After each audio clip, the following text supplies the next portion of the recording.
This is going to be the session right here that makes you faster. This is going to be the session that primes your hamstrings so you don't have to worry about any hamstring strains to prevent future hamstring injuries. And this is going to be the session that ultimately has the highest carryover and transfer on to the game, because at the end of the day, you're a footballer.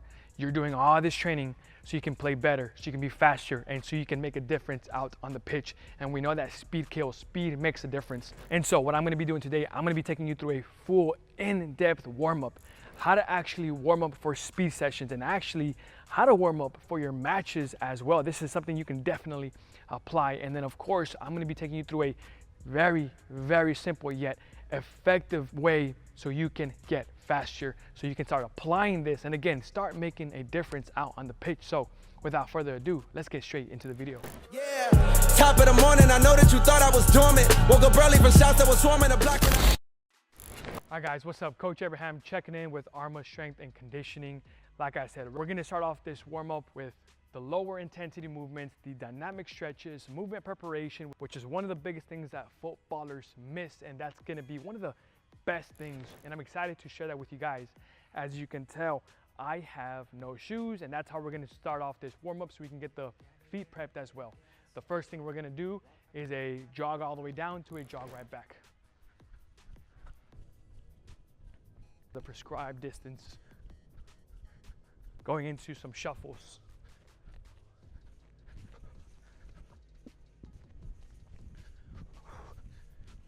We're gonna go into some easy high knees. Nothing too intense right now, just starting to pick up the knees and getting the body warm. On the way back, you can even start going just a little bit faster. Again, just to start turning on. Now a movement that's gonna add more rotation to the trunk. We're gonna go into those cariokas here. Notice how my hip is pointing here, pointing over there. Just gonna go for 15 meters this one. Boom. Going on to the dynamic stretches, we're gonna begin with the three-way hip stretch. We're gonna push the hip forward. We're gonna push it off diagonal with my chest still facing you guys. Boom, and now I'm gonna push it off completely to the side. My knee and toe facing in one direction. I'm still facing your direction and going on to here. And whenever you do this, oh, you're gonna find the hips are opening up in all angles, and you should be feeling nice and loose.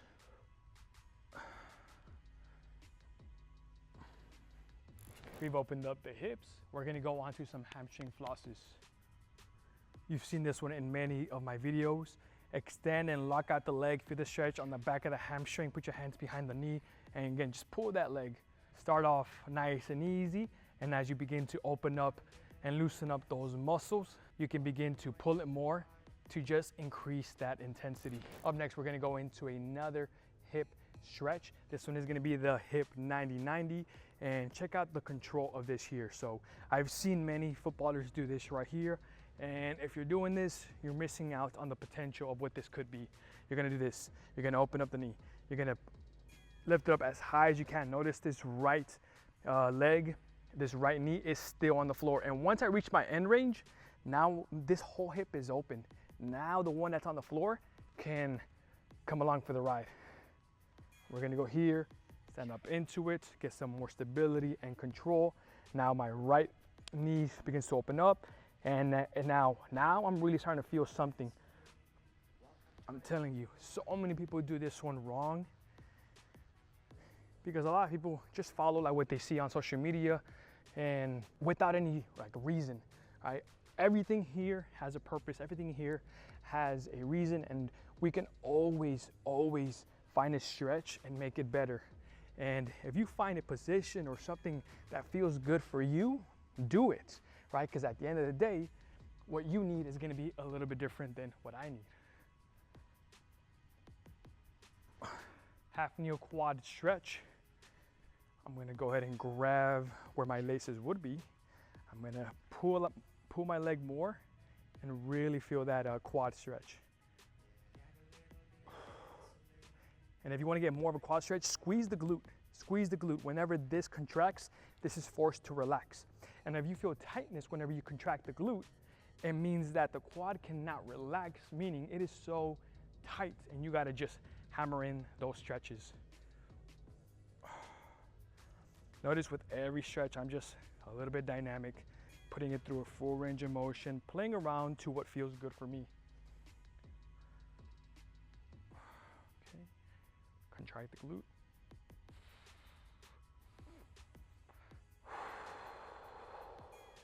Up next, my deep lateral lunges. So as you can tell, a lot of hip stuff. I already feel the inside groin area loosening up. Things are starting to pop. Things are feeling good. I'm feeling good. And I know this session is gonna be even better. Always scale to whatever you can do to your intensity. We're gonna do some more dynamic stuff in place, a little bit more fast paced, starting off with some high kicks. Boom, we're here. Kicking the opposite hand, boom, boom, right? And because I did those hamstring flosses, hamstrings are already feeling loose. I'm not feeling as stiff. Things are feeling good. Now right here, we're gonna go into some back kicks, boom. And because I did all those hip warm-ups, again, now my hip flexors are feeling very good. And I promise y'all, if you do those in-depth dynamic stretches, oh, you are gonna feel so good. Wide kicks. Too many footballers half-ass their warm-up. Every time I go to any ECNL showcase, I always see the players and how they warm up. Most players half-ass their warm-up. Right? And if you do something like this, if you can at least focus on what you need to do, you're gonna start the game strong. And after the match that night, you're not gonna be as stiff. You're gonna be feeling, well, decently, of course. After a match, you're gonna be a little bit sore, all that stuff. But it could have been much worse if you didn't do this type of stretch. Some kicks here. Boom, boom, boom. And now, of course, we're gonna go into opening the gate and then closing that gate. Closing that gate. All right, so we did our dynamic stretches. We did our thermal, which is gonna bring the body temperature up. And like always, if you need more stretches, if you need more things, for example, if your calf is tight and you need to do more things like that, do it, right? Don't just go off of what you see in these videos. Understand your needs. So it's time for the fast feet stuff, which is gonna fire those fast twitching muscle fibers. And who doesn't want quick feet? I got my indoor turf shoes today because of the turf that I'm gonna be sprinting in. So let's go ahead and put on the shoes.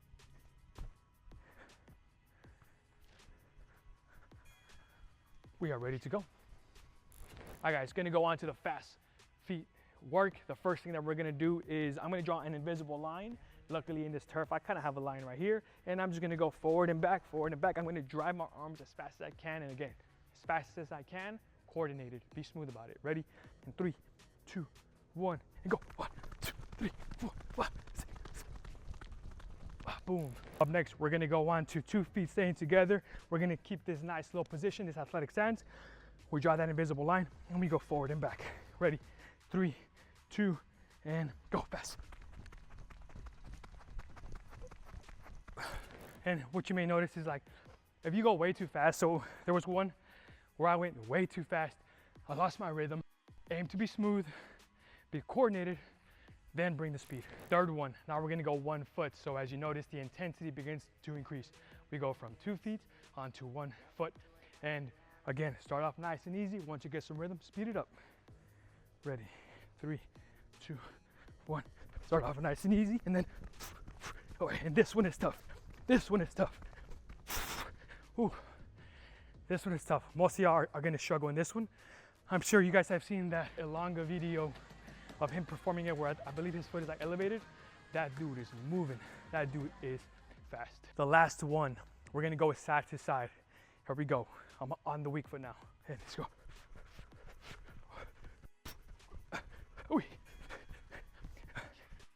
Slow with the left foot. I'll take it. Onto the right foot now.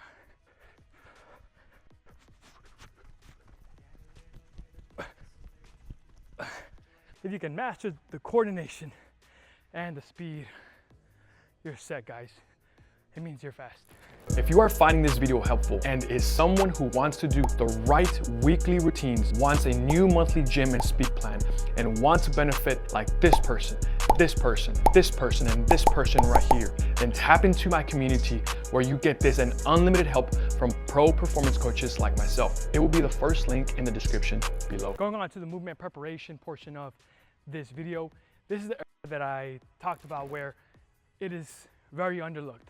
And it is one of the most important ones because these right here, what you're seeing right now, these scissor bounds, these B skips, they are priming the glutes, the hammies, and that's gonna be essential for whenever we go onto the sprints. Let's begin with the B skips. Start to get some rhythm.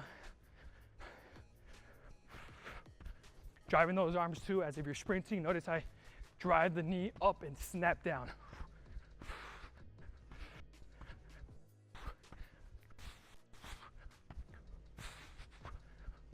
And that's enough. We're gonna go on to some long leg skips now. So we're going from this snapping motion from sprinting to now a long lever action, all right? So we wanna create more speed, and the way we do this, you wanna pretend that you are spinning the ground behind you, right? And if you can hear that noise, that's how you know that you're doing it right. Top posture, let's go.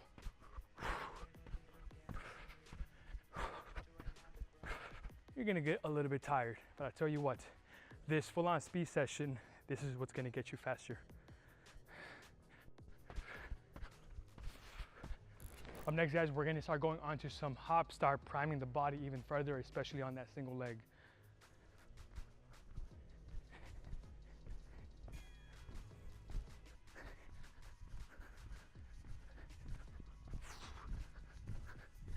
Power skips, now to focus on that vertical power. Let's go.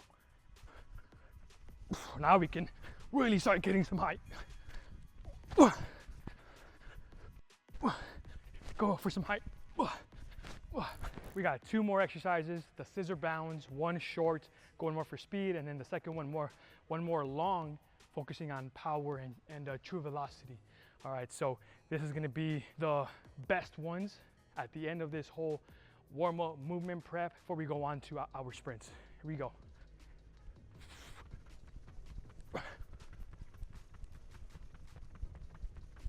Funny looking exercise, and you're gonna feel a little bit funny, but focus on the top posture. Just focus on this right here. Boom, boom, boom, and it's gonna get you right. So keep in mind, just because I call this a warm-up doesn't mean you're not getting some speed out of this. Again, everything we're doing is priming the muscles. It's getting those muscles prepared, not just for the session, but for the future, right? You are gaining some adaptations that are gonna be very, very useful as a footballer. So again, don't just think about it as a warm-up. Think of this that the workout has already started. My body's feeling good. I'm gonna add one thing to the end. So you got cone number 1, cone number 2, cone number 3, and cone number 4.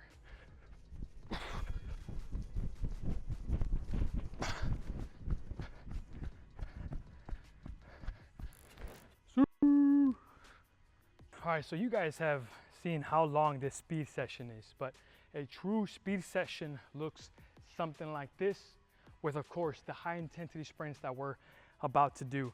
And a big reason why for footballers I emphasize microdosing, right? So an example of microdosing is whenever you are sprinting 2 to 3 times a week for like 2 to 3 reps at most.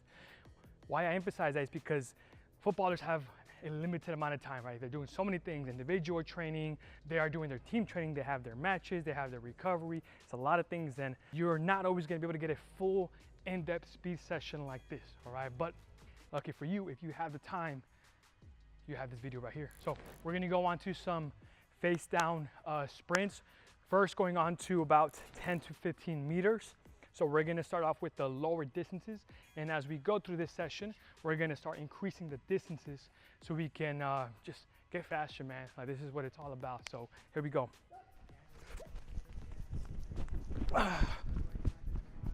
So why the low position? The low position whenever we are working on acceleration, right? If you notice, as you're seeing right now on the screen, I am in that low position, and I'm in that because my job is to produce forces horizontally. Pushing behind me, my hips project forward, I push behind, and I'm gonna accelerate at a faster pace.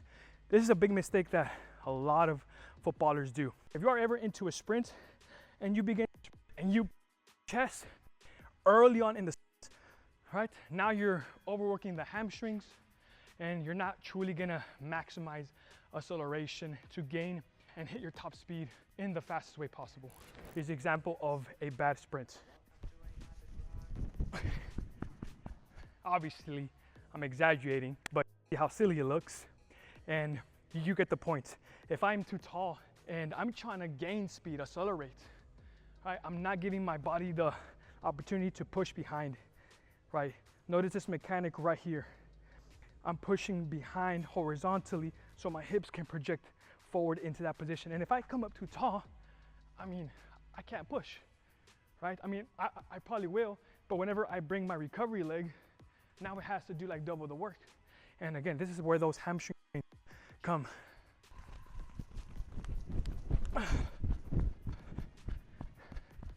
Notice that my head position stays low because that's a good cue that you can immediately apply to keep that body position here, right? Obviously in a game, it's gonna be different. In a match, you're not worried about practicing your speed mechanics, nothing like that. This is why you do it whenever you have the time. So then it can automatically translate on its own to the pitch, because in the pitch, as you are accelerating, I mean, you have to be looking forward, right? But whenever we do the right things here in training, that carry over, insane. All right, team, now we're gonna go on to the 2-point stands into the 2-point sprints. So I'm gonna start off with whatever leg I feel the most comfortable with. I'm comfortable with my left foot being forward like this, okay?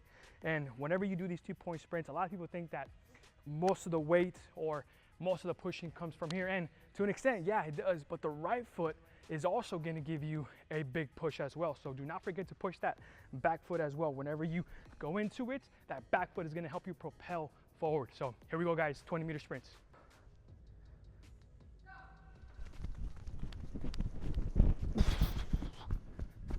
All right, team, we're gonna go on to the last sprints of this workout. We did the 10 to 15 meter sprints from that push-up position, did 2-point stance into 20 meters. Now we're gonna go on to 30 meters right here, right? So you notice that I kept increasing so my body is prepared for the next sprint. A super important cue that you should never overlook is the rest. So after 30 to 60 seconds of doing that 20-meter sprints, like aerobically, I feel good, right? But that's the mistake that people do. They feel good, so they go immediately onto the next sprints, and they sprint. And if you are to time yourself, your sprint is gonna be slower. More than likely, it's gonna be slower. And if you're not reaching at least like 95% of that maximal speed, or of what you could in respect to the distance, right, you're not gonna get faster. And this rest is important. An example, if you are doing a squat for 315 pounds, right? Or let's say a 100 kilos, how much do you rest? For a heavy load, you need to rest a lot. Aerobically, like, you feel good, but your muscles, like, you're not gonna be able to produce that force. And this is similar. In a sprint, the taxing thing you can do, the most athletic thing that you can do, you need a rest. So it's 60 seconds of rest per 10 meters, or if not, add another minute, add another 2 minutes. Quality is gonna be key. Let's get this shit.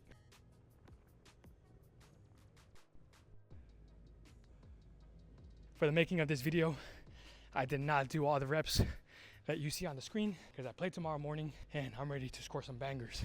Maybe I'll show some highlights here. We'll see. You want something more custom and specific to you, I offer custom plans. This is the plan that my pro footballers use. I've been privileged to work with some amazing professional footballers like you're seeing right here on the screen. If you want something more tailored to you to get you ready, whether it's off-season, preseason, in-season, guys, that's gonna be the plan for you. That's gonna be the whole video, guys. Thank you so much for watching. If you want more of an in-depth speed guide, so if you loved what you saw right here, I know you are gonna love my online football community, which is more on the performance side of things. There's nutritional things, from meal plans to supplements to how to gain weight. I just added that from the day you are watching this video. I just added that up about 2 days ago, and every single time, guys, I'm adding more things.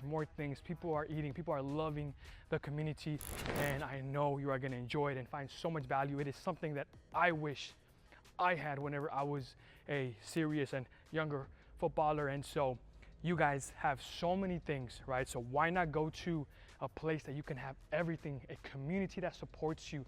People are there are not just, you know, it's a community where people are bonding, relationships are being created. I got people from Slovenia, from the Netherlands, from some Arab countries, South America, guys. People all over the world are coming together, getting to know each other, and it's just beautiful. Like, it's amazing, and everyone is supporting each other. Everyone is there to eat, and everyone is getting better. So let me know what else you guys want to see. If you like this type of content, something more personal, let me know down below, and I'll see you guys on the next one.